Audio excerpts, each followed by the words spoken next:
You the man. You the man. You the man, Johnny. You the man. Johnny's like, you're the bad guy from Karate Kid. Who's now becoming a good guy, sort of. Yeah, he is. But come on, we're children of the 80s. Yeah, the original. He's a bad guy. After you watched Karate Kid, did you run outside and fight all the kids in the street? Yeah, we used to have fight clubs. But this is before Fight Club. Yeah. We used to have fight clubs at like primary school. Yeah. And we would just be like it would be a karate tournament. Someone would be the stands the Freddie Mercury guy who looks like Freddie Mercury. He's like, fight. We did that at school. That was cool. Yeah, and everyone's just stood there doing the crane kick, just looking at each other. Straight away, yeah. No one's moving. No, you come to me. Yeah. In Scottish accents, because we're the Scottish Karate Kids. Come and get me, you wee shite. Ours was what was it? Ours was the roundhouse kick. We tried to do roundhouse kicks, and everyone tried to emulate Van Damme in Bloodsport. Yeah, Bloodsport. Do you ever see No Retreat, No Surrender? Yeah, I was just going to mention that. Yeah. That was Van Damme's first movie off the boat. Yeah. And his English was so shit, they removed all the dialogue and said, just look mean. And the Bruce Lee's ghost keeps popping up in that. That's a bizarre film, man. We watch that with my mates once a year. Yeah. And just get pissed and laugh at it. It's that bad. It's so good. Oh, it's amazing. Yeah, absolutely. As a kid, it was fantastic. Yeah, so Bruce Lee comes back to life. Appears as a ghost to train this kid in a garage. In the garage because he's getting bullied in America. In America, yeah. Yeah, he's not even in Hong Kong anymore. The ghost has travelled. Yeah, he's over. Because I'm pretty sure he was buried in Hong Kong. I think, or was it L.A.? I'm not sure. I've got a feeling. I remember because they used footage from his actual funeral in one of his films, the last film, obviously, and I'm pretty sure that the funeral was held in Hong Kong because it was like a parade of people on the streets all crying and stuff like that. Did you get into Bruce Lee, Mike? I fucking love Bruce Lee. Really? Oh my god, yes. My sister's married he's Australian but Chinese background from Hong Kong. Yeah. And they've now got a niece. And she's gorgeous, but it's just cool having like Bruce Lee in my family. His name is Lee. Shua Lee.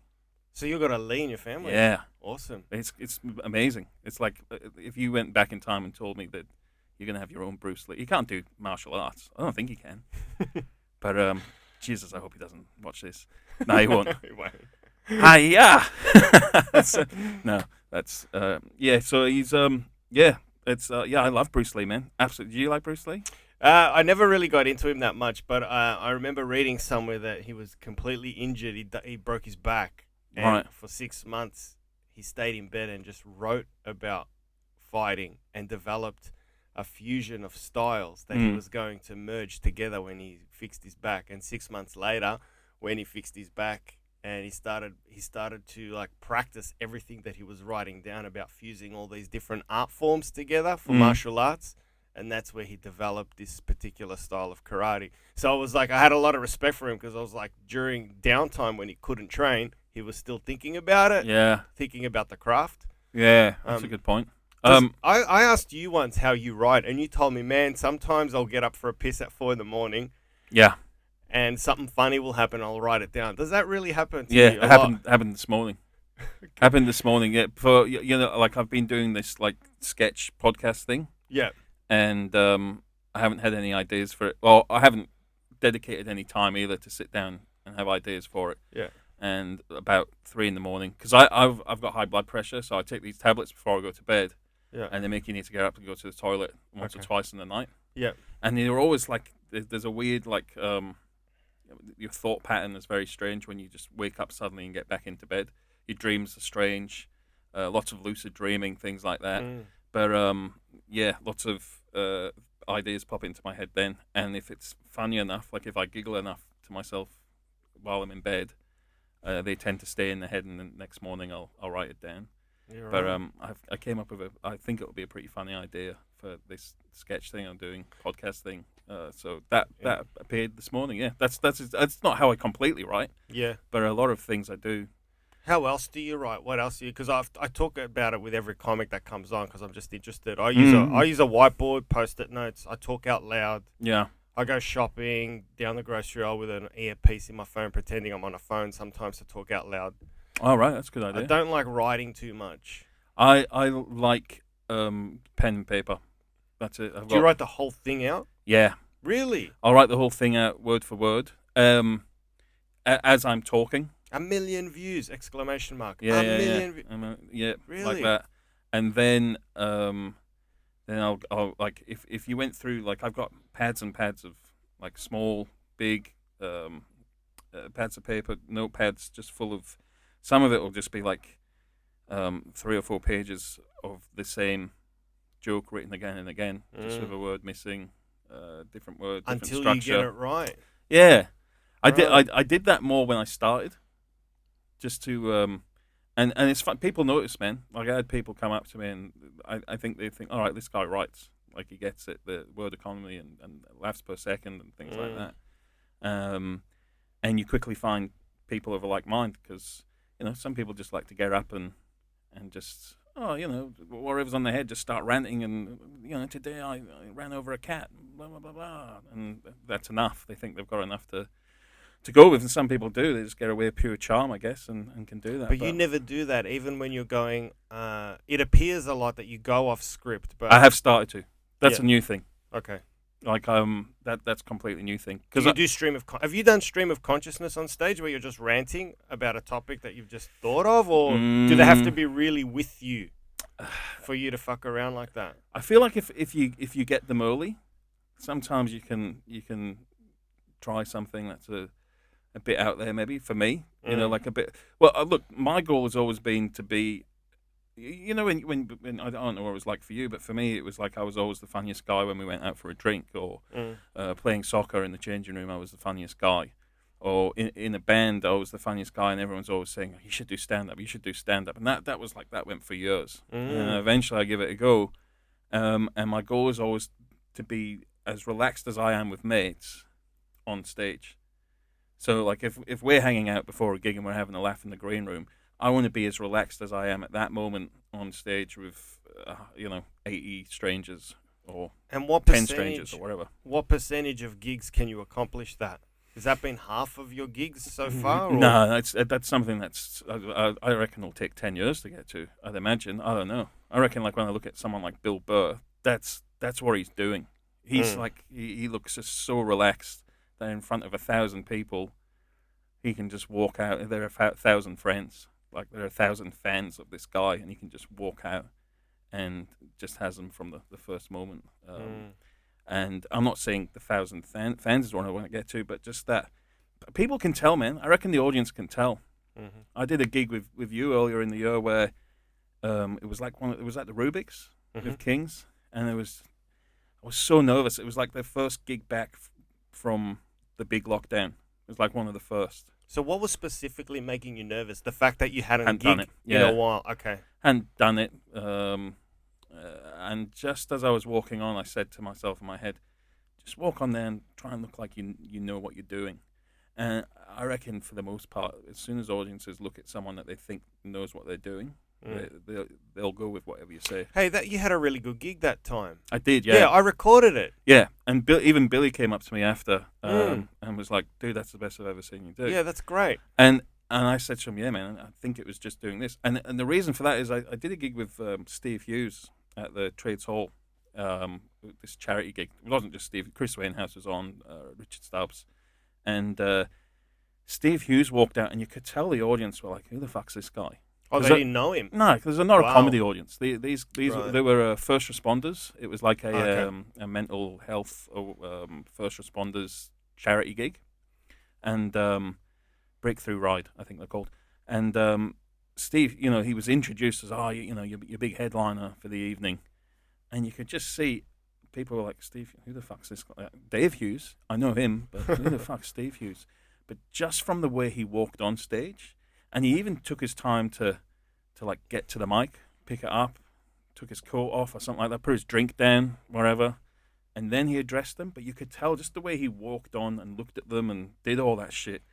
He was like, you guys don't have to worry. I know what the fuck I'm doing. It was all in his body language. It's so and he destroyed. Yeah. And have you seen slightly past that spectrum where you get an open mic act who goes, I've got to be confident. I've got to be calm. And they come on, they take way too long. They look rigid. Yeah. They're trying to be cool, calm, collected, but they're anything but. You can see through them. You really have to believe it. You really have to feel like, nah, I'm relaxed. I'm in control. I'm calm. Well, it's different. I think especially at an open micer, you'd have to approach that different. At an open mic, you have to approach that differently. Like at Dirty Secrets, I think you have to come out like with something pretty fucking quick to let people know what you're doing, because everyone there who's just been sat through what they've ever had to watch in that hour is probably thinking, "All right, this is an open mic. This is what we expect. It's shit." But so it's different. I think you have to come out swinging straight pretty quick. Whereas Steve in that situation where it was in front of like 200 people, just took his time, and that just said something different to them. It's similar to like when you get up. Some nights I watch you get up and you sit down. Yeah, it's called stand up, Johnny. I know, but I started sitting down because I tried to get to a point where I wanted to do it for myself and not the crowd. I didn't want to pander to the audience because I just felt that if I was there for the audience, I wouldn't be doing what I really wanted to do. So I thought, take a seat, because then that will force you to play for yourself so you can enjoy it first and foremost, and then find your style that way. Because I spent a lot of time in England just shit scared doing stag parties, hens parties, and they were just, you got to come out swinging. No rest, nothing. Give them what they want. Yeah, sure, I was Australian. They poked fun at me at the cricket because I think that we were losing test matches back then when I was in the England. Just that moment in history, that's when you were there. Yeah. And they were fucking giving it to me straight off. So it was, you had to have your guard up straight away. But yeah, I mean, that's where you want to get to. Have you ever had moments where you doubt your material? Where you think, oh, fuck, I don't think this is funny anymore, or I can't make it work. Why can't I make it work? It was gold. It was working all this time. Every single minute of every single day. So you're always doubting? Completely doubting. Really? I had a real interesting conversation with a psychiatrist called Kim Lee. He does comedy in Adelaide, and he's a psychiatrist. And he said, "Oh, that's delusion. You're delusional." And I was like, "What do you mean delusional?" He said, "Well, how often do you do well in a gig?" And I said, "Well, yeah, they tend to go pretty well." He said, "Yeah, but you still question it every time you go." I'm like, "Yeah," and as soon as I've walked off, I'm already thinking about the next gig and how that's going to go, rather than just enjoying what's happened. And he said, "Well, that's delusional. It works both ways. You can go in thinking you're wonderful and you're shit, and that's delusional. But you can also be pretty good at this and think you're shit, and that's also delusional. So I'm delusional, I guess." We're all delusional. Then. Yeah, to an extent. Yeah. So you have to. So what you say? It's good to have a healthy dose of delusionary. I don't know. I guess it works different for different, because you can see some super confident people who just bomb and bomb and bomb and bomb. But and I'll name them now. Yeah. No, I won't. I won't. I just edited that out. We just ran off another hour of names. Woo! My lips are sore. Parched. Yeah. Yeah. I actually kind of admire them in a way, because I'd love to have that confidence. But then they're getting no laughs. They're getting no laughs, no. But can you imagine getting no laughs but still having no problem? No, right. I don't admire that. That's madness. I'm off to another gig. Oh, man. That's lunacy. I'd love to live in that world. I reckon it would be so relaxing. No. You just, surely, because why do they keep doing it? Surely it must be, like, I talk to Billy Stiles a lot, and we talk about, pretty much every day we talk about how, like, we could quit right now. Easily. Because it's not fun. I know probably for most people watching me, and they're like, God, but he just destroys all the time. They're probably like, surely that's fun. It's not. So reiterate that. You're not having fun. I rarely have. I got into this to write. I wanted to write for someone. That's all I wanted to do. I wanted to find a comedian who would let me write for them. And I was told no one is going to let you write for them unless you try doing it yourself. So are you saying that if big celebrity, if they said to you, write for me, I'll pay you $100,000 a year, just don't gig again, I want all your material, you'd give up? For $100,000 a year? Yeah. Well, I'd do most things for $100,000 a year, Johnny. It's not just that. So you're out. Yeah, I wanted to be a soccer player. I didn't know what I wanted to do. Like, I wanted to. No, that's not true. Do you know what? This is actually a cool story. Finish your point with stand up first, because I reckon that's so you don't have fun. Well, no, because I'm an anxious, shy guy, which Right. probably doesn't come across now. No, I see that. I Yeah. see that. Yeah. Incredibly shy. And crippling anxiety. Yep. Used to have crippling anxiety. Now I've learned to live with it. And not doing too bad at comedy helps anyway. Like getting up and going out. Like especially like. Do you think you need to do this? Because I need to do stand up. I know it sounds really weird, but if I don't do stand up, I don't feel right mentally. I need to do No, it. I've got a wife and 2 kids. Right, okay. They're much more important Yeah. than stand up to me. Although I'm sure they question that sometimes with how often I'm out and stuff like that. But I think that offers perspective for sure. Yeah, look, it's difficult, man, because like it's love hate. Let's put it that way. It's definitely love hate. But that's where the beauty is. Oh yeah, Anything. The reality of a situation is, like you love your wife, I'm sure, but there's moments where it's depressing for sure. Everything that you love, you have to have elements of hate in there. It's just realistic. It's it's not Disney. I It's love her, reality. Yeah. and she hates me. Yes, That's the balance. We've got it. Yeah. Oh man, I don't know. Look, like You have to love hate stand up because if you love it too much, then you're not going to push yourself to get better. You have to have that hate because the hate creeps in and the hate makes you question your material, the way you're expressing yourself on stage, whether you're happy or not, and you just push. Yeah. You're either right or you don't. It is difficult, and it's tied up in anxiety and things like that, stemming back from being a kid. But it's so you've had anxiety since a kid. it didn't surface till I had my own kids. But I think moving here from the UK was pretty tough, and I didn't realise as a 14-year-old how tough it was until I was much older. But I had a fair, because we weren't supposed to be here for a year. That's what we were told. We were going to Australia for a year, and that was a bigger deal enough as it was at that age. So your dad sold you a dummy. Did they go? Yeah, Just 1 year. Well, to be fair, we were actually said bye to everyone at school and everything after a year. We thought they generally thought we'd only be here a year, and here we are, good nearly 25 years more here. So it's all right. You guys are all right. We're all right. Yeah. You're okay. So what happened when you came over here? Were you suffering anxiety because of the transition? Like primary school was different, school was different, your TV shows weren't there. All of a sudden, your whole reality was different. What the fuck's Aggro? Remember Aggro's Cartoon Connection? Yeah, Aggro was great. Yeah, but like I came over from a... He was a creepy fucker. Well, and he looked like he'd been found on the floor. He looked like a Muppet that didn't make the cut. Yeah. They're like, nah. Whereas in my country, we had Muppets that made the cut. You know what I mean? They were the top of the range Muppets. Hang on a second. Didn't you have Jimmy Savile? Yeah. Oh, man. I used to watch him. He was a different type of Muppet. Yeah. He didn't have his arm up Muppets. He had his arm up something else. But yeah, I used to watch Jimmy Savile every Saturday. Jim will fix it. If you don't know who Jimmy Savile is, he was a convicted paedophile. Yeah. And one of the worst. The U-Tree. A lot of people tipped it off. Even in the 70s. A lot of people did, but it just fell on deaf ears. It was him and like Gary Glitter was another one. Gary Glitter. And there's a real uncomfortable interview. I think you have the show here. This Is Your Life. Yeah, I think I've seen that. Oh my God, that's scary. Tell us what happens. So it's This Is Your Life, which I'm pretty sure is a show you have Mike here. Monroe, the book. This Is Your Life. You've done fuck all. Oh, thanks. Yeah. So they had it's been going for years in the UK. I'm not sure if it's still going now. No, not here now, but we're aware of it. I'm not sure if it's still going in the UK either. But Gary Glitter was on. This is like in the early 80s. And they had them on, and they brought out these 3, I think they were like groupies almost, like 3 fans who I guess went on to do something, but were like friends of his. And they came out and they were like, oh yeah, we first met Gary when we were 14, and they're all laughing.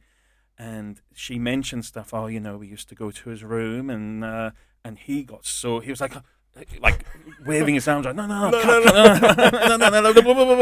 move on. Yeah, great to see it. Like it was really awkward. Fucking hell. But yeah, that's on YouTube somewhere, and it's really creepy. Like he's about to be found out on This Is Your Life. That's a hell of a revelation, that isn't it? It is. But yeah, But yeah, Jimmy Savile. That's how we got onto him. I So, knew he was creepy as fuck when he would give up his Friday nights and go to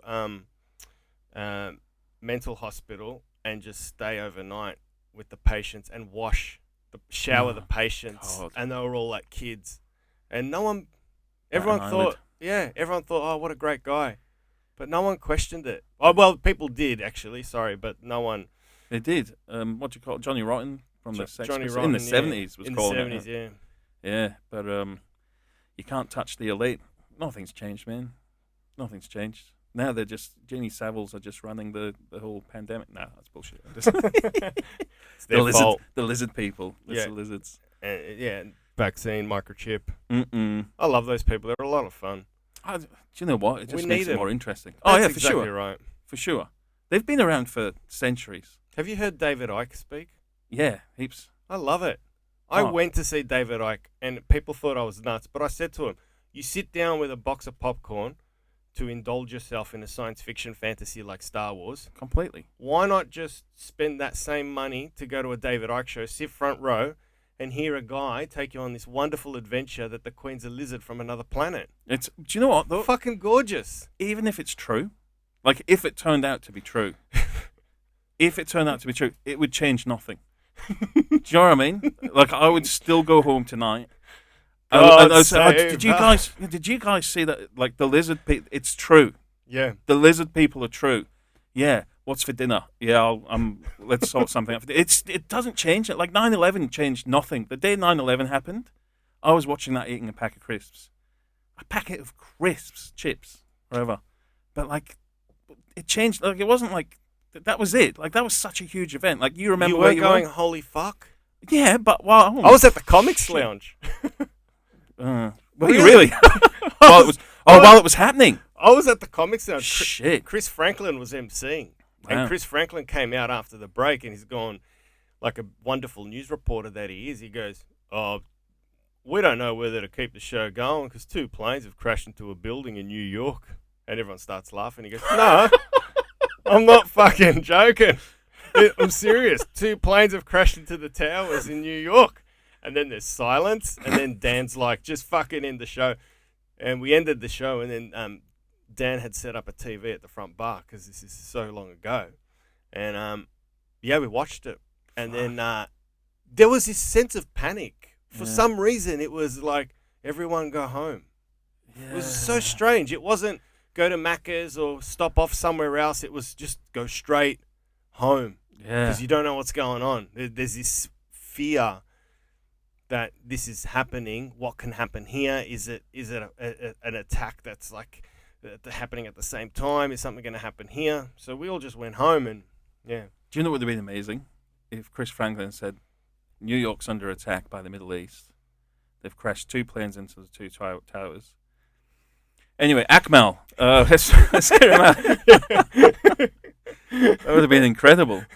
What a night. That'd be memorable. Do you know what's real? Can I tell you? I don't know how many people remember this because we didn't have like, you had Foxtel, but most people only had the 7, 10, 9 and SBS and ABC. I remember Galaxy. Do you remember Galaxy? Or were you in here? I was here in 94. It was the prequel to Foxtel.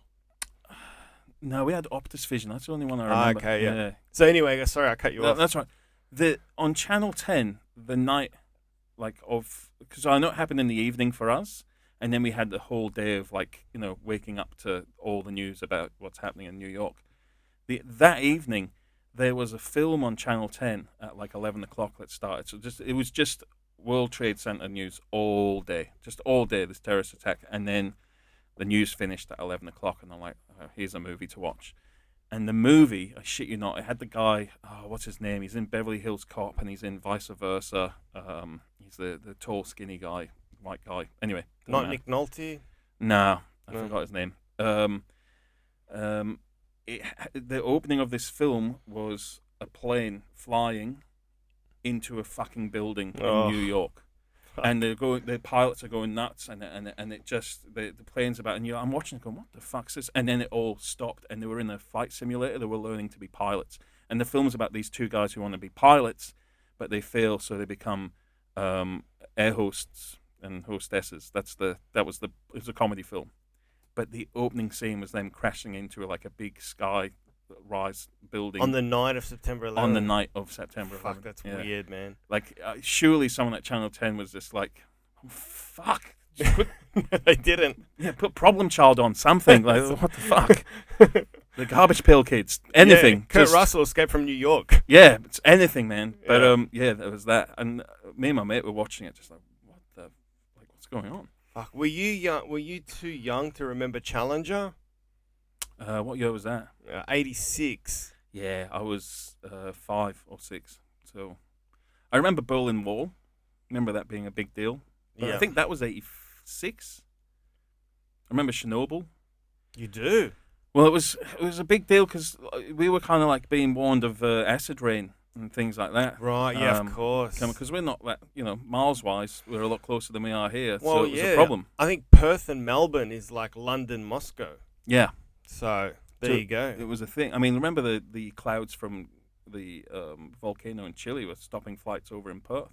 I know that because I was stuck in Perth for a night due to the cloud smoke from the volcano. So yeah, so it was a problem for us. So just as a kid, you hear your mum and dad talking about it and worried and stuff like that. But I remember that, but not Challenger. No. So you were in the UK up until 14, right? So Yeah. you've never been back to do stand up. No, I've never done stand up. You were gonna go last year with Yeah. supporting Steve Hughes. Yeah, right? I was hopefully going to be opening for him. We were talking about it. I think he needed a driver more than anything else. But because the other guy that he had a comedian over there already. But he doesn't drive, Matt. You can drive. So I was going to drive and go and see my nana. And she's got Alzheimer's. She's not very well at all. But yeah, all got cancelled. And probably just as well, because if I'd got it stuck over there, it would have been even more trouble. Yeah, and I don't know, in a car with Steve Hughes, listening to his conspiracy theories. They're fucking great, but God, after an hour, listen to his music as well. I've done a 4-hour drive. And look, me and Steve get on, but yeah, he's a lovely guy. Yeah, but we listened to his heavy metal album, and there's a bit in it where he does it's what you call it? He's just reciting like his poetry over a song, so it's just speech, just him talking. And I said to him, "Oh, you've put some stand up on this album as well. That's pretty cool." And the look on his face, He wasn't happy. Oh no, he just like turned around and like just said, "Cunt." Yeah, it's a different side of him, isn't it? Yeah, he doesn't want to cross. Who said that? Someone said he gave an interview on heavy metal, and someone asked him a stand-up related question, and he just let it go through to the keeper. He just looked at the person like they were an idiot. Didn't even acknowledge it. Just wanted only to talk about his music. Well, it's a fine line, isn't it? As the guys from Spinal Tap say, and it's a fine line with heavy metal and looking like Spinal Tap. So, yeah, me and my wife met Jason Schwartzman. You know the actor. He was in a film called Rushmore. No. He's in. He's really good. He's in heaps of films, and I can't think of them right now. But he was in a band called Phantom Planet. They did the song California that was used in that show, which I can't remember, some teen show. Like it was like Dawson's Creek, but a few years after Dawson's Creek. Can't remember it. It's that one. We've been on the run, hiding in the sun, looking up for number one, California. Here we come, right back where we started from. Yeah, that was their song. They were popular before that got used on the TV show. And we went to the Evelyn to watch them. And he's the drummer and also the main songwriter for this band, Phantom Planet. And they were out from the US. Really cool night. There was only like 30 people at this gig. It was invite only. And we got, through a friend who worked for Sony, we got to go to this gig. And we got to hang out with them at the end. But we were told, wherever you do, me and the wife were told by the agent, wherever you do, when you speak to Jason, please do not mention his film career. You know, he just likes to talk about, you just keep it music. And we went over to get a photo with him. I've got the photo. We've both got our arms around. He was a lovely guy. He's like, "Hi, guys." He's real small, so he's got his arms up like this around us. He's like, "Hi, it's real nice to meet you guys. You know, really cool." And I'm like, "Mate, you guys were great tonight." He's like, "Oh, thanks." I'm like, "Yeah." And can I just say, Rushmore is my most favorite film of all time. And we just love you in it. And his face just fucking dropped. Like he just went white and his smile just went. and the photograph just captures him at this moment where he's like we're the two biggest losers he's ever been with. Why so though? angry. I don't know, man. Well, I mean, if you were super famous, if I was super famous, I'd be fine talking about fucking anything. Anything. So why was he upset that his film career never flourished? No, he still works. He's working a lot. He's doing well, man. Like if I show you a picture of him, you go, oh yeah, I know that guy. He's been right. So why would he have a? They just want to keep it separate, don't they? It's just maybe they don't think they can be taken seriously as lots of things. It's interesting because at the end of the day, it all pours into the same ego cup, you know. Well, yeah, and it's all creative and artistic, and I don't know, but yeah, man, it was he was not happy.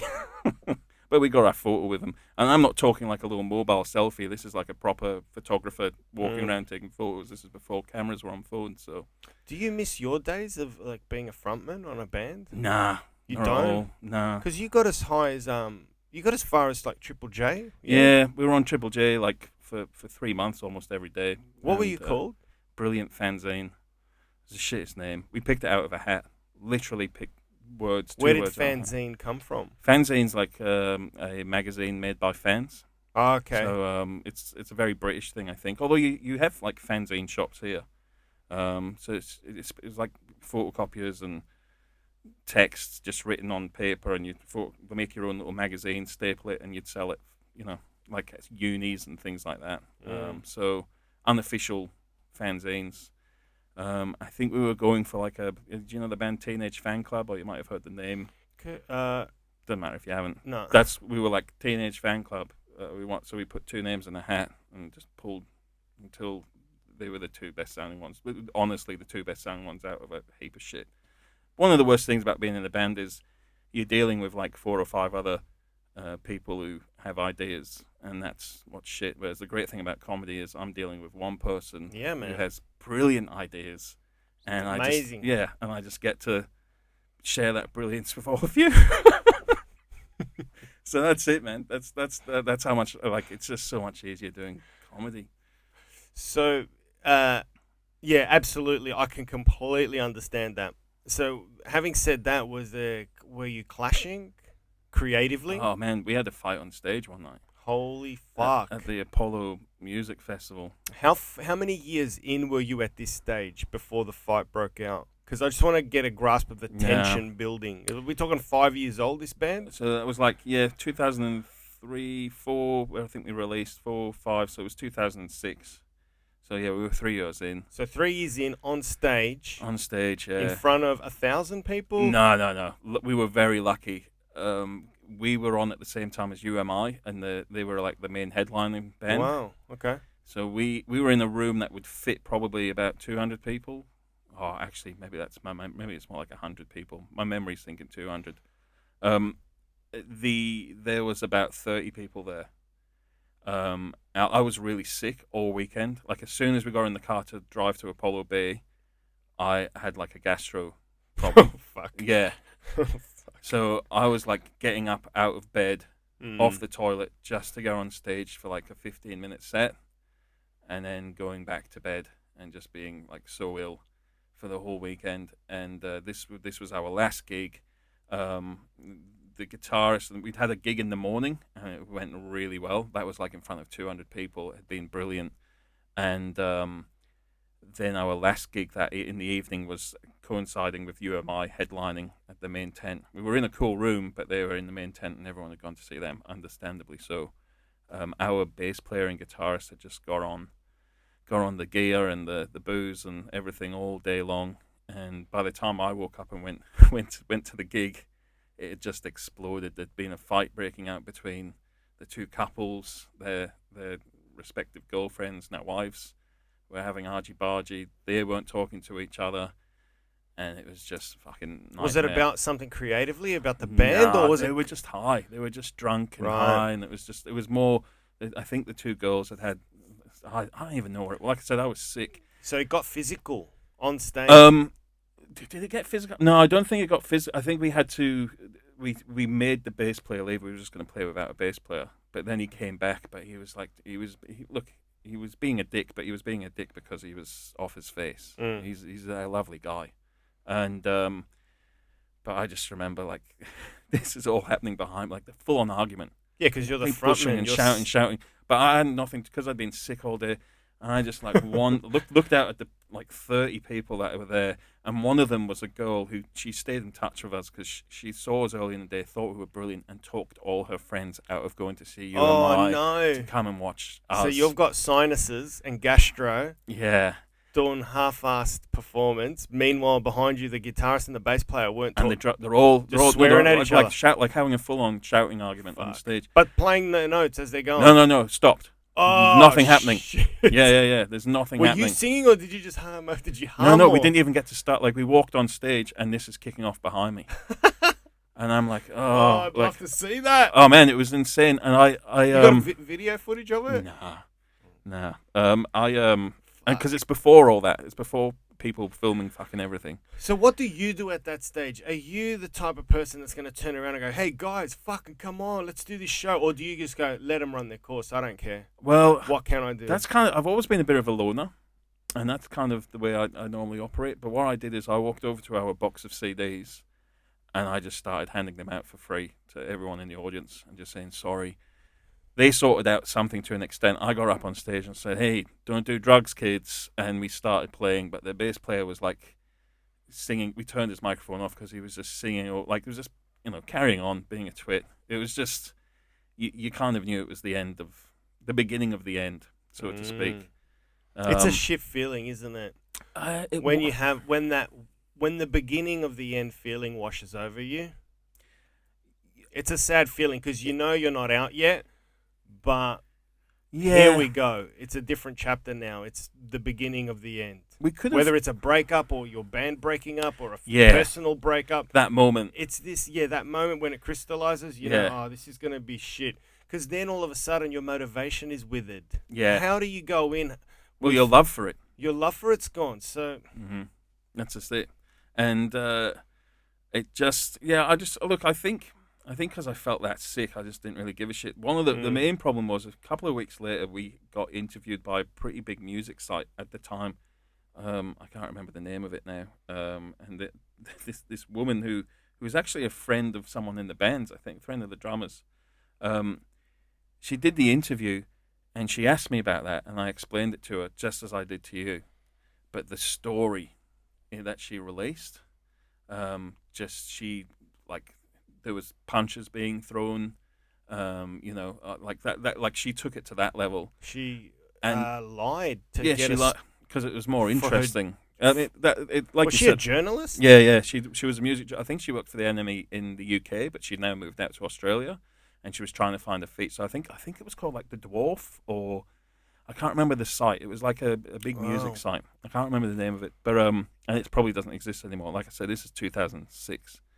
And the story she did was like way out there, and like the bass player called me up straight. What the fuck do you think you're doing? And his wife was training to be a lawyer, and they're like, like trying to get angry. They put it on you, thinking that you relayed this information to the journo. I said, did you read the article? And he's like, yeah. And I said, well, she's saying like we were staying in tents. We weren't staying in tents. We were staying in fucking like proper like holiday units. You know what I mean? Like you can see it's being embellished. Surely you can tell this has all been embellished because it's saying we were sleeping in tents and arguing in tent. So you're trying to calm down the bass player. Yeah. At the same time, are you looking forward, going, how do I get in touch with this journalist to tell her, fuck you? No, I didn't care. I was any publicity. God, I hope you don't see her in the front row of your gig. I can't remember what she looks like. I think she was quite attractive, which means nothing. But yeah. Cancelled O'Neill for saying a woman was attractive. Babe. That's probably why she got the job. No, she was an excellent writer. No, she wasn't. She was a fucking liar. She was a lying bitch. Unless she's going to come to your gig and say, that was awesome, amazing, and I just did all right. Look, yeah, it was fine. We got back together, patched things up. 2010, we had a tour of the east coast of Australia. How long were you on tour for? Oh, only we did Sydney, Newcastle, Brisbane, Melbourne. That was it. In a bus? No, plane. Plane, hotel, separate rooms?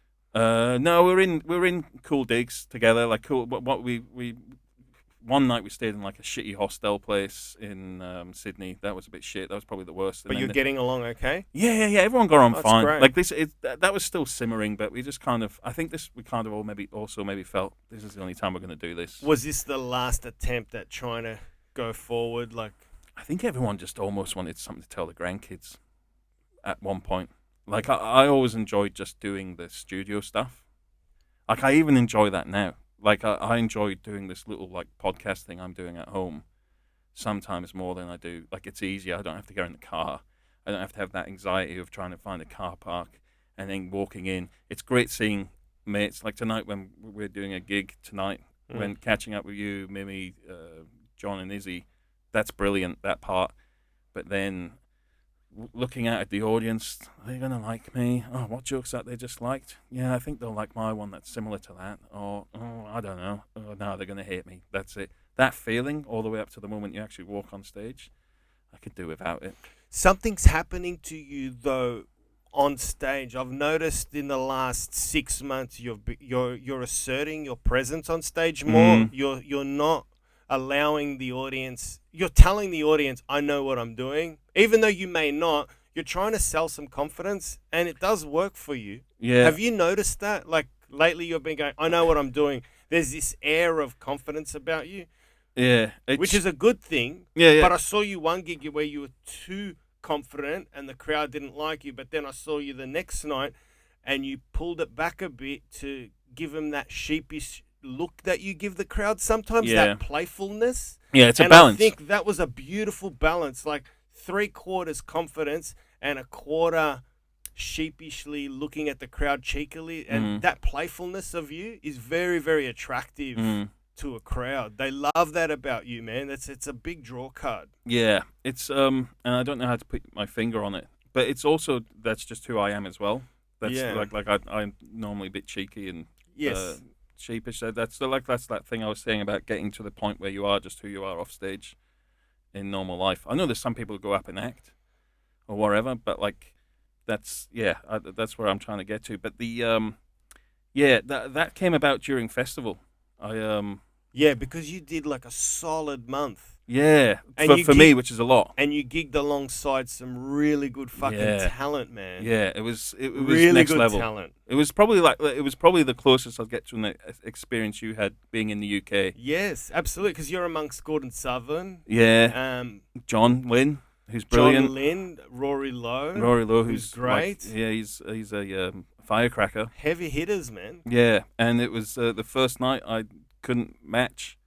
But I learned quick. Really? You couldn't match the first night? First night I was so nervous because it was like, it was Best of British at the Exford, which is, obviously I got on because no one's travelling here. I get it. And I went along and a lot of people had backed me for the gig. Talc had gone up and said, you got to give him a spot. We all would. Yeah, you're ready. The boys from the lounge did. It was which necessary was really nice. for you to do it. Yeah. But you're there.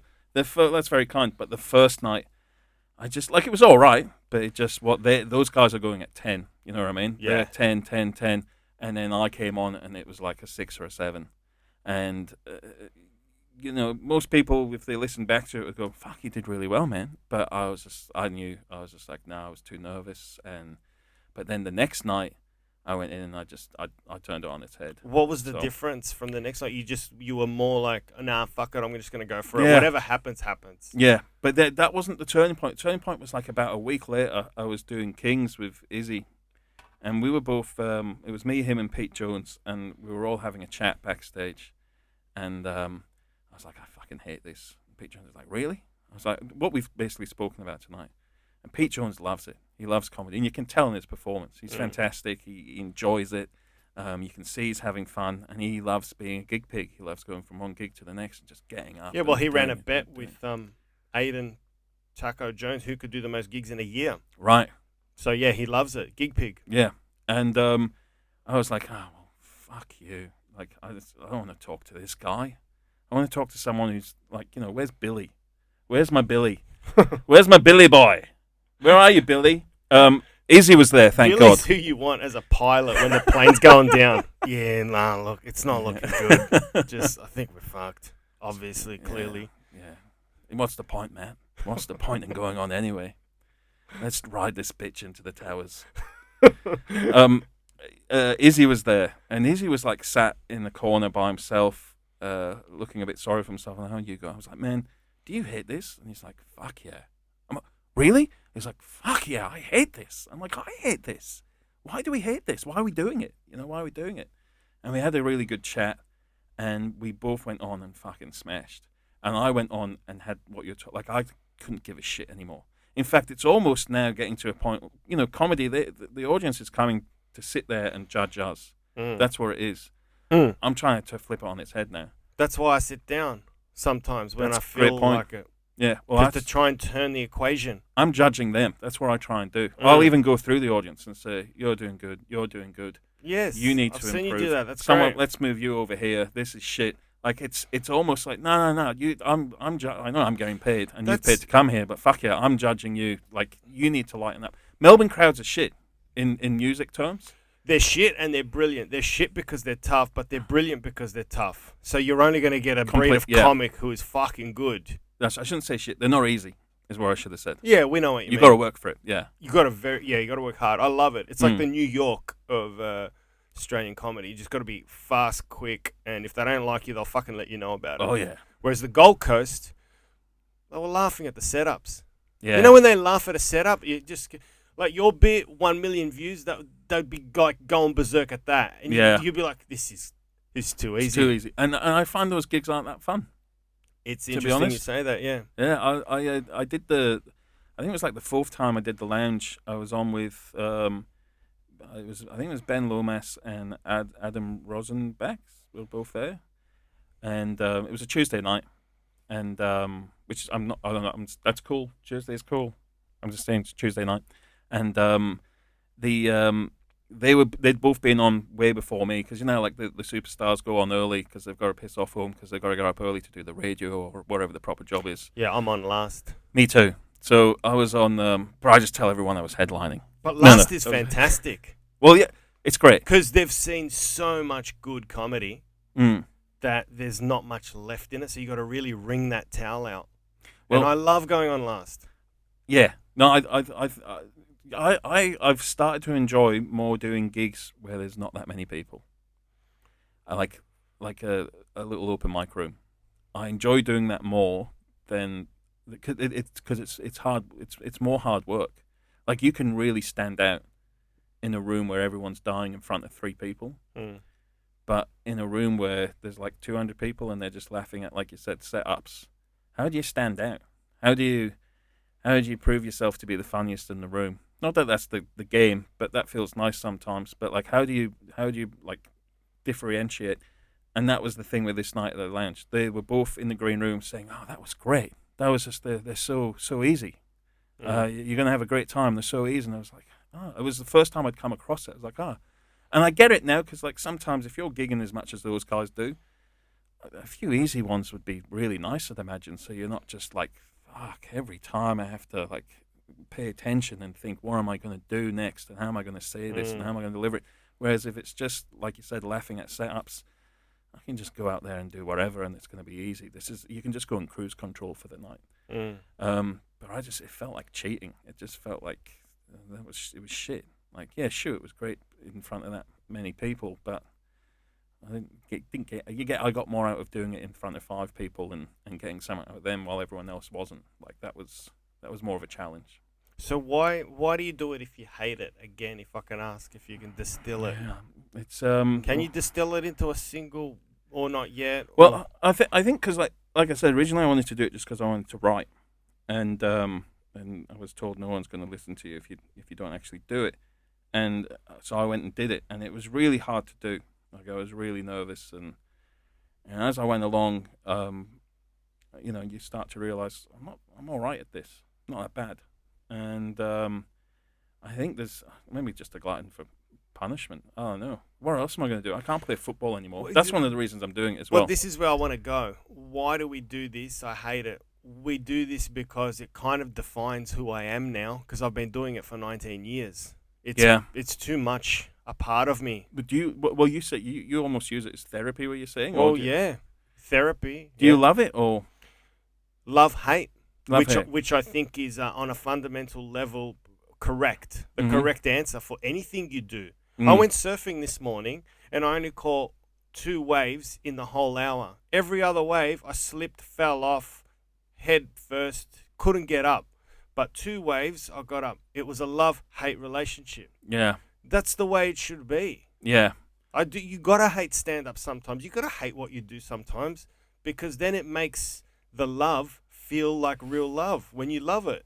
Otherwise, how do you compare it? Well, I think it makes you work harder as well. Yes. That's the thing. Like I said, when I've had a bad gig, I'll very rarely have another bad gig that follows it, because and I think it's age as well. Like, it's my age. I really fucking learn from it. Yeah, and also, what's the driving force behind your stage work? What's driving you to keep writing, producing? Is it the fact that I want to get away from just nothing but open mics? I want to do more like proper audiences that have been put together in a room for me to. Is that? No, I think first and foremost, it's just it's having a creative outlet. Like, I have fun being creative. It's plain and simple as that. The goal doing this, it's purely has from the start and is today is just to be really fucking good at it. If not, like, this is impossible, but like the best, at least when you're in the room. I don't mean like the best in the world. I just mean like you're in that room that night, and people go, "Oh yeah, fuck, that guy was." Yeah, you want to crush. Anyone who says they don't want to crush, that's wrong. I'm sure there's other things, like you want to have a connection, you want to say something meaningful, you want to get a bit, but at the end of the day, you do want to crush. Otherwise, it's a TED Talk, right? Yeah, completely. It's a TED Talk. It's performance art. It's poetry. It's not. But I understand sometimes it has to be a TED Talk, especially when I'm like doing ideas about taking mushrooms and all that. It's weird. There's no real punchline for a long time. But, I remember Dumpster Fire was kind enough to let me workshop a whole heap of material there before it got funny. Well, but that's you, right? That's your writing process. That's my process. I go through. Yeah, you see, whereas your material is, here's a joke, if you don't like it, here's another one. They're all mutually exclusive. Mine kind of rolls, it's a narrative, and if they're not on board with the narrative, I start to lose them, and I struggle.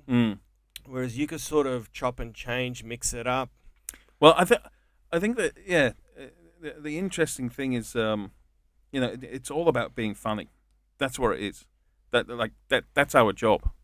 I think there's a lot of people who, and you can see them, especially in the open mic scene, who are like, I've got something important to say. It's like the Beatles. When they started out, they were writing I Want to Hold Your Hand and stuff like that. Like great pop songs. Nothing. They were fluff, but they were amazing pop songs. And then they realized they had this power, and they started saying something with great pop songs. They had these great songs, but they were saying something. I think sometimes in comedy we jump too many people jump too soon to the later Beatles, rather than starting out with the I Want to Hold Your Hand and just doing jokes. Like, let's just be funny first, and as you get fucking good at this, and as you get relaxed and confident on stage and build up your presence and you know who you are, then maybe try and say something as well while being funny. I couldn't agree more. You got to develop your tools. Yeah. You got to really just develop your tools. It's like an apprentice on day one starting to build a home. You got to learn to cut wood, put a plank in, make it a right hand angle, just slowly. Yeah. But yeah, comics are coming on board thinking, I want to be Louis C.K., I want to be Bill Burr. Yeah. I want to be Sarah Silverman and just fucking riff and just go for it. Whoa, you can't. You haven't got... It doesn't work. You haven't got the tools yet. I started off with one-liners. That was it. It was all one-liners. Yeah, I always... Yeah, I'm not a one-liner comic, but I'm always... When I started, I was like, get to a joke within 15 seconds. Yeah. If you're not at a joke within 15 seconds, you're lost. Yeah. And that's why I'm envious of writers who can write novels. For me, I write. If there's a punchline, I'm on the right track. Keep going. Right, okay. It's like a reference point, like a beacon. Yeah. Every 15 seconds there's a beacon, and I can keep going. Then I look back and I'm like, wow, I'm 4 minutes in. Well, that's great. That's great for time. That's how I work from my conception when I first started stand-up. Well, Yeah, I did like 2 years of study before I did my first gig, and I mean study. Like Well, you watched stand up. not just read books. Like I bought books, read books, listened to podcasts. I listened to Kill Tony a lot. I don't know if you've ever checked that one out, where you get a minute. And there's a lot of shit to get through on that. Like there's a lot of, because it's a show, but sometimes there were snippets from these judges which were just like Tony Hinchcliffe or Joe Rogan or Dom Irrera or something like that, where they would tell Bill Burr, where they would tell you like laughs per second, LPS, like it's got a over there, because it's club comedy over there. That's what it is. That's how you make your money. You know what I mean? Like you go on club. No one's doing a footy club over there. You know what I mean? No one's doing school fair. Like it's just club. There's clubs everywhere, and you can just keep traveling to them and getting paid. And you've got to keep turning the laughs over. Like you've got to fill your, so every 15 seconds they said. So to start off with, that's what I was doing. I was trying to write jokes that had beats in them every 15 seconds. Did you need to read that to learn that, or you struck me as someone who would ascertain that prior to going into the pursuit of stand-up? You struck me as someone who would understand what needs to happen. You need to generate laughter consistently. So my question is, did you learn anything in that 2 years of study, or was you like, nah, it wasn't until I was in the water did I learn to swim? You learn a lot quicker when you're in the water. Because I even went and did a course. I went and did the first ever School of Hard Knock Knocks with Gavin Semple. We didn't go together. I don't hang out with like 17-year-olds. I just met him there, and because I'd done another course before that. You and Gavin were in that class. Yeah, we were in the class together, Two man. great comics. Yeah. Oh, he wasn't great then. Wasn't he? Neither was I. Oh, it was all right. No, he strikes me as a natural comic. I love that kid. Yeah, he's brilliant. He's like, he works so hard at it. I love it. Like he wants it bad. Go get him, Gav. He won't watch this. No. Until he's on it. Then he won't. Anyway, he'll be. Why didn't I get that gig? Don't worry, son. Stick to gaming. Yeah. Yeah. What was I saying? Yeah. I did courses. I read books. I did online things. Like I just wanted to. If I was going to do it. Because I was 35 when I started that 2-year thing. Listen, I was working full time, so I never felt like I had time and kids to come out and do an open mic.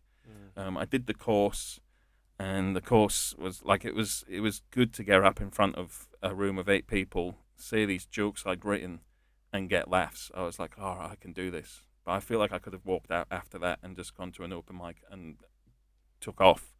But I left like a whole other year until I did an actual open mic spot, and that's when you quickly realise it was such a lie, because the first open mic I did was the station, Station 59, Kieran Butler's, which is Highlander now, and it was fucking packed, like it was standing room only, and he drew names out the bucket, and the first name he pulled out, of course, was fucking my name, and I went on there, did my one-liners, went really well.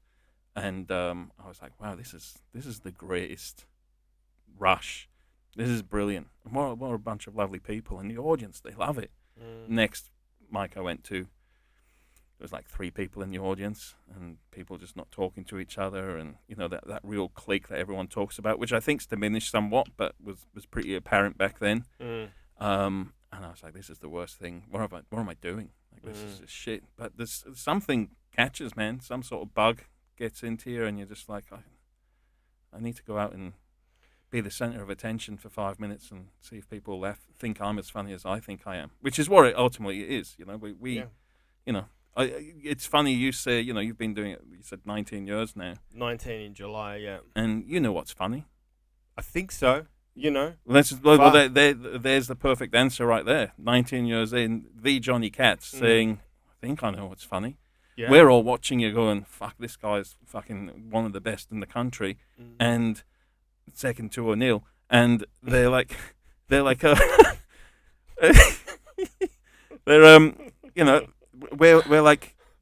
this cunt still doesn't know if what he's saying is funny or not. We will never know.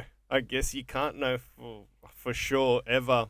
It's crazy. What a stupid thing we're doing. Yeah, that's why I equally hate it and love it Yeah. in equal parts. I'm envious of pilots who can study and fly a plane no matter what happens. They're never going to lose that knowledge. They're always going to be able to jump into a plane and take off and fly because they use the laws of physics. They don't change. Mm. But for us, 19 years in, I have a set list. It can work tonight. Tomorrow, it could not. It could bomb. I could be confident of a joke that I write in the afternoon, take it to stage, and it gets nothing.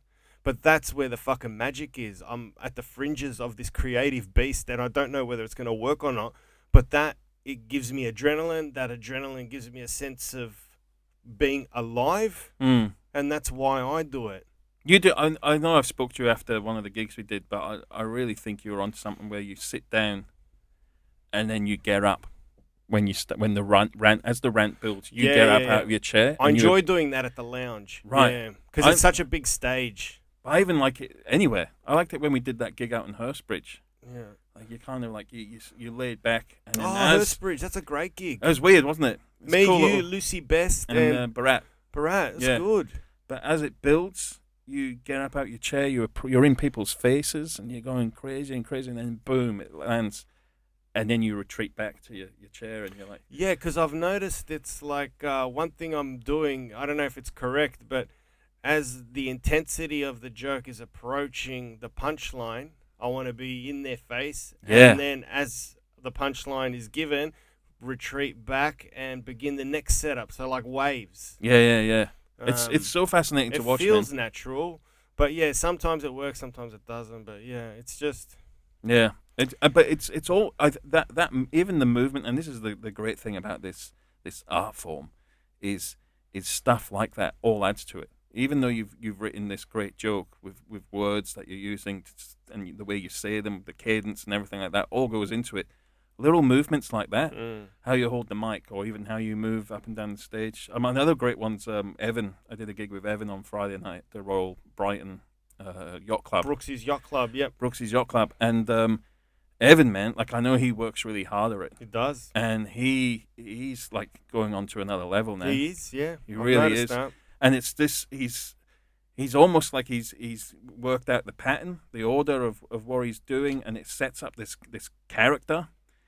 But now he takes it to a couple of dark places, and then comes back again, and and they go with him because he's just such a like lovable larrikin. It really it works real hard. He's a very lovable larrikin. I've told him, I said, you remind me, you have the same affinity with the crowd as the way an American audience admires Adam Sandler. It's kind of like Adam Sandler, the way he sells his jokes, fluffs around, goes a little bit dark but not too dark. Yeah. It's very playful. Yeah. And I reckon it works for him. But he's doing this thing about babies on ice.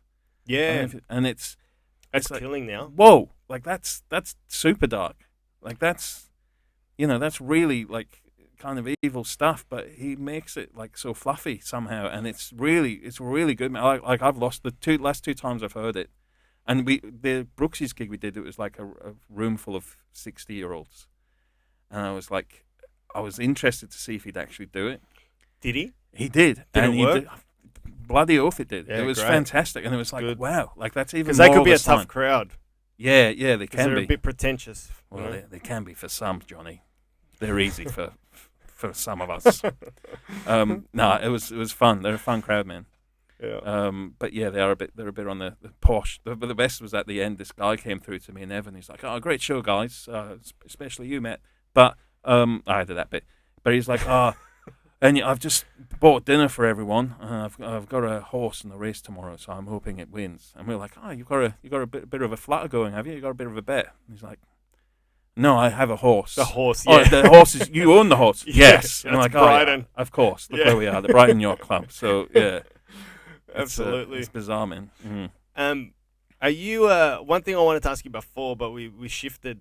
Are you concerned with your pace of producing material? Like, I'm concerned that I'm too slow. I need to like increase the amount of jokes to build up my set. Don't say that. I slowed down after meeting you because you said you spent 3 years on a new one. I'm like, that's good enough for me, man. I'm gonna. Is that a new bit, Matt? Yes, it has been for the last 3 years. I love that. That's great. But I think you're right as well. I think you're completely, like, I think it was that chat we had on the way to Castlemaine, which is where we kind of, like, started to get to know each other a bit more because that was a gig to remember. Was that you that just started running laps around the gym? Yeah, well, that's great. down the hall singing "Do They Know It's Christmas Time," and and they didn't turn around to oh look no, at they were Matt. they just They stared straight ahead while Matt's running around the hall doing laps. Singing. running out. A fat guy running out. Do they know it's Christmas time? And yeah, it was. And I'm going. I'm on next. Fuck. And you know what? Fuck you, because you could have gone on first and taken the bullet as a pro, but you shoved this guy on, and I could see in your eyes you were like, nah, "Fuck you, man." On you go. And then that guy got thrown out during your spot. Yeah, one guy went bananas. I don't know. Which was kind of my fault as well. Yeah, every now and then you get a banana, but yeah, I don't know what you said to him. It was his missus was from Northern Ireland, and I don't know what, because I went around shaking hands with, because there was only like 10 people in this hall that fits 3,000 people, and I said something about she was Protestant, and I said something. Oh, I'm Catholic. It's going to kick off tonight, and he was just drunk. It was something. He was like, you can't fucking say that, even though he was like from England. He's like, you can't fucking say that. You know, you can't do the whole Orange Army thing stuff, jokes. And I didn't. I just pointed out. And I was like, I was trying to find something funny, but there was just nothing. And it was just silence. But yeah, during that drive, I think that's where you were talking to me about your writing process, and how it's like, you know, a new bit for you is something you bed in for quite a few years. And I've seen you do it. I've seen you do bits where like, oh, I've heard this bit before, and then I'm like, well, no, I haven't. This is different. He's adding this here, he's trying this bit now tonight. I can see he's doing that, and I think that's really cool, because there's far too many, and I think it's because we live in a festival town, but there's far too many new kids, and old kids who are like, yeah, I've been doing this a week. I've got an hour in me for sure, and they go and do a festival show, and I'm sure, look, they might learn something from that, learn how to lose money. But they'll learn how to lose money, but I think it's a good thing. Just fucking let him. The only thing I'd like to do is on the festival guide have like on the side just how long you've been gigging.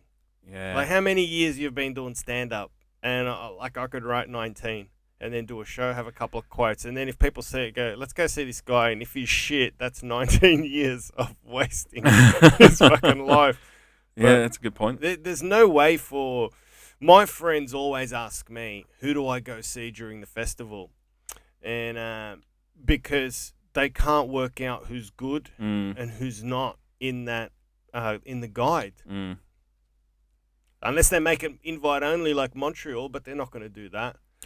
No, because they make good money. Yeah, off Reg, open micers. Yeah, who think they've got on their show. Maybe as Kieran Butler does a good idea with his half-hour slots for people wanting to do like a quick half-hour show, which I think is great. Yeah. And you might take offense to this, and I definitely don't mean you, because when I say this, but I had a chat with a couple of guys. I won't say their names. They're lovely guys on the scene once before we were doing a gig, and they were both doing shows at the festival. And they said to me, "Are you doing a show?" This is a couple of festivals ago. They were like, "Oh, Matt, are you doing a show at the festival?" And I said, "No, I'm not." And they're like, "Oh, why not?" I said, "Because I don't have 5 minutes. Never mind an hour." An hour, yeah. And then I said, "No one in this country has an hour. No one. At best, they'll have 20 minutes, which they stretch out into an hour." And one of the guys took offense. He's like, "You're saying I don't have an hour?" No, you don't. And I said, "No." Steve Hughes has an hour. Steve Hughes has an hour for sure. Dave Hughes has an hour. Jamoan has an hour. Yeah. But it's probably the top tier. There's only a few that have hours, though. Bill Very Burr, few. Louis C.K., Jesselnick. These guys, have hours. Probably some female comedian. I don't know. Sarah Silverman. Probably some. Hannah Gadsby. These guys have hours? Yeah, Celia Piccola. She's my favorite. She's got an hour. She's got two. She's if got anything, plenty. She's got 2 hours. She's a fucking gun. These guys have it. Yeah, they have out. No one else has an hour. It's 20. I even went and saw. What's the British comedian called from Newcastle? She wears glasses. Nikki. No. She's like super famous. Oh, Sarah Millican. Sarah Millican. Me and my wife went and saw Sarah Millican. Yeah. At the Arts Centre. Was she good? She was all right. She's married to one of my favourites. Delaney. Gary Delaney. Brilliant. Too good. He's got an hour of one-liners, which is astounding. I saw him in Leeds. Yeah. With Michael McIntyre. Michael McIntyre was fluffing around, wasn't that good. No. And then he came on, Gary Delaney, and it was just that level of laughter that you dream of. Well, he's and consistent, just fucking heavy hitters. He's like Jesselnick, where it's just that crafted, different styles of it, but that crafted hour of just boom. Milliken, it was 20 minutes stretched out to an hour and a half, for sure. Right. And the funny thing is, even when we got out, my wife said that, and she's been to like 2 of my gigs, at the Athenaeum, one of them, whatever. She was like, that felt like 20 minutes stretched out to an hour and a half. And I was like, she picked it. Yeah. I was like, that's exactly what it was. And she's like, she's like, that kind of feels like cheating. I'm like, yep. Well, this is what happens. This is what happens every year in the festival here. People with one good joke, which they're like, that joke's it's a hard hitter. It does well for me. I'm going to stretch that out into an hour. I'll just drop it in the middle somewhere amongst all my other shit, and that's it. And I'll call the show Bill Cosby documentary, and that's it. That's how I think most people do their hour shows. But none of you have hours. Stop giving them money. He means it. I fucking mean it. Stop. The energy shifted. Yeah. This is it. This is what you're talking about. Going too far, too angry. You don't even have 5. Most of you don't have 5. There you go. So, and that's including me. That's including me as well, just in case. Like, how long have you got? Personally, I reckon I've got 2 jokes I'm pretty happy with. I reckon I've got 2 jokes. I reckon that could you do 20 at say like the? I've done 20. I'm not at the lounge. I've done 20 with me. And one of the greatest things for my. Can you do 25? I've done at the lounge. On a Friday night, or Kings on a Friday. No, I don't think I could. Sweet spot, in the sweet spot after the break. I reckon I could stretch it out to 25, but could you do 30? I wouldn't be happy with it. No, you wouldn't be happy. But it's not a show. It would be a lot of crowd work. There would be a lot of faffing around. Like I did Brooksy's gig the other night to 65-year-olds. Now I don't really know Ben Lomas, but he was there, and the first thing he said when he saw the audience is he looked at me and said, "Oh, I'm interested to see how you go tonight." As if, because I guess I'm kind of known for doing, like, my mum's a squirter or something. Like and you're like opening. That. It's pretty, yeah. But I don't do that. I've been with Billy on these country tours that we do, the gigs out in the country, you learn pretty quick. Like, so you have a different setup? I just start talking to them straight away. Start talking, because they're so happy that you've come out there. They're pretty easy, but you've got to get them on board quick. And the great thing is, if you get people on board quick, then they'll kind of let you do whatever you want. Yeah, it's the monorail. Yeah, you can go to some places where, and even they're kind of like, I can't believe we've gone here. Absolutely. And that's come from doing those gigs, man. So no, like I've done 2 Brooksy's gigs now, a soccer gig and the Royal Brighton thing, which you've done or been to, and you know what it's like. Yes. And it was I do about 5 jokes in 15 minutes. I have like 5 jokes, which I think will do all right. I do like an Angela Lansbury one because they all know who she is. Yeah. And they love it. And then I do a couple of other jokes, which I think like they're almost like dad jokes. And then I'll drop in like a Rolf Harris one about a pedophile or something like that, and just see if we can go there. And because we're going all right, and I've had a chat with them for 5 minutes, they let me go there and they enjoy it. And it's a bit cheeky, and they're like, got a bit dark there. That's interesting. And then I pull it back and do something light. So it's an important lesson to learn, man. Mike Wilmot, who's a Canadian comic, who's the most vulgar act I've seen in the UK, but he's been going for like 36 years. He's a pro. He's amazing. If you get to see Mike Wilmot, but he says you got to walk him into the deep end. Yeah. And he goes, if you walk into my set halfway through it, you'll be shocked. Right. It's very full on. But he walks him in there.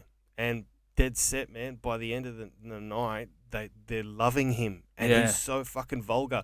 But he's mastered the art of just taking them gently from the shallow end, slowly getting worse and worse and worse. And that's his buzz. That's his kick. Yeah. That he can open up these silver foxes and ladies in their 60s and 70s who are proper in like county cricket clubs in the west country in England. Mm. and you could just fucking Man, yeah. Look, we did a gig out in Geelong, just past Geelong. Me, Billy, and Jared, and we got there. 200 people at a bowls club, and most of them were in wheelchairs. Like they were all. We were the youngest by like miles. Like it was ridiculous, and we were just shitting ourselves. Especially me, but we were shitting our pants as we were going on. You could see even Goundry, who's quite animated and quite excitable.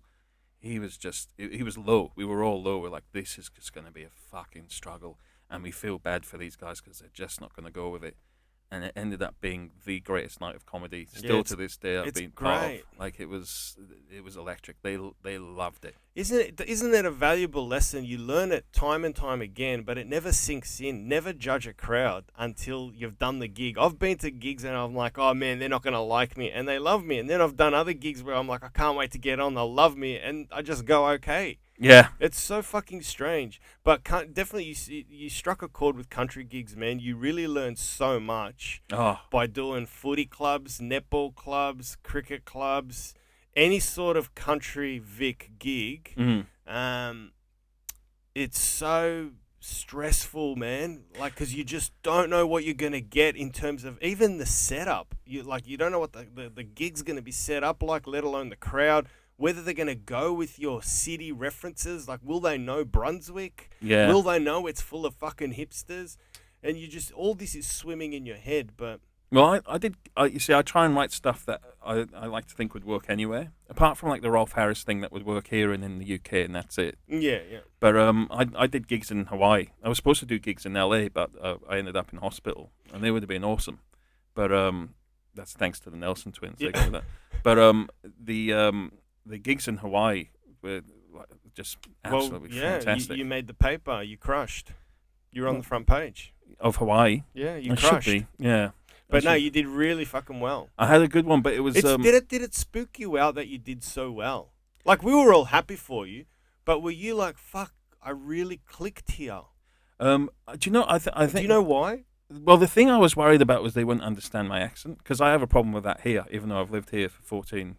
It's not 14 yet. Since I was 14, I've lived here 20 whatever years. Yours.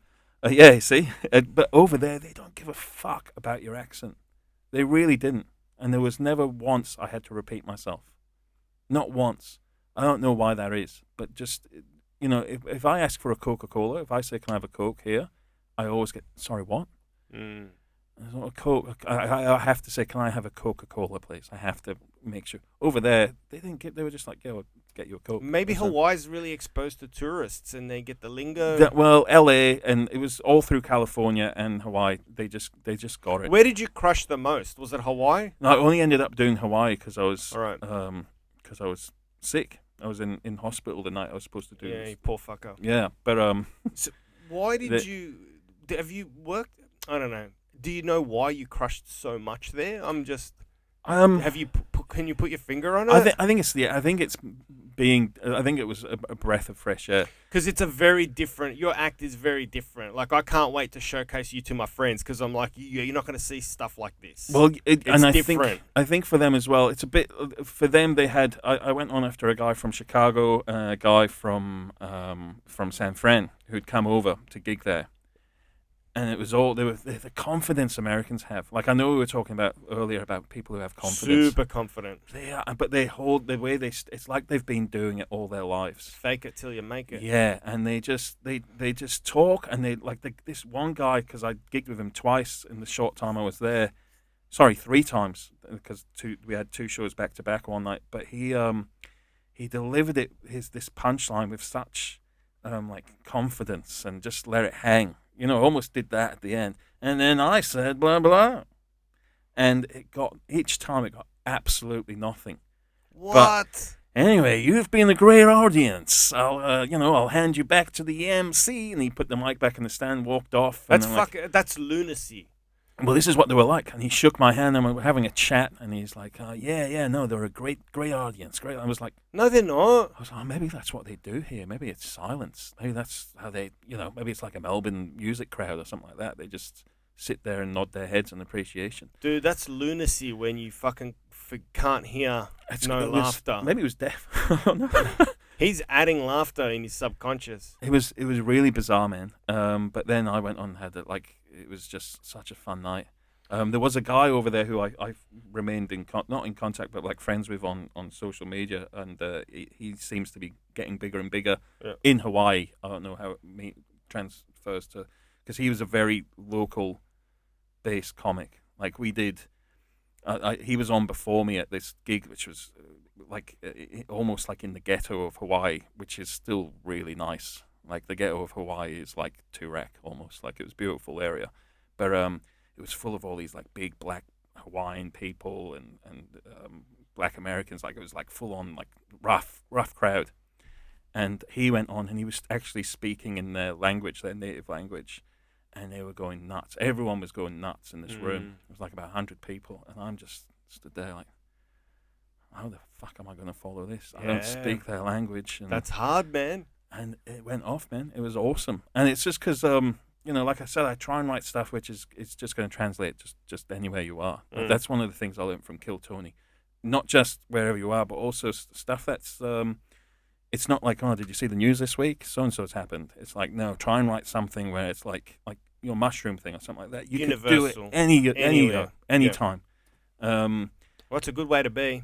Well, it's a good way for the country. That's the thing. Like, I guess that's a long way around of me getting to say I was brilliant in Hawaii to saying, yes, it's important to to have stuff when you go to the country that's not about Brunswick or the patriarchy or stuff like that. It's just, But something you said before about crowds are different all over the world. I've noticed that. I noticed that when I did Switzerland, I received an email from my manager saying, you need to know something before going to this gig in Switzerland.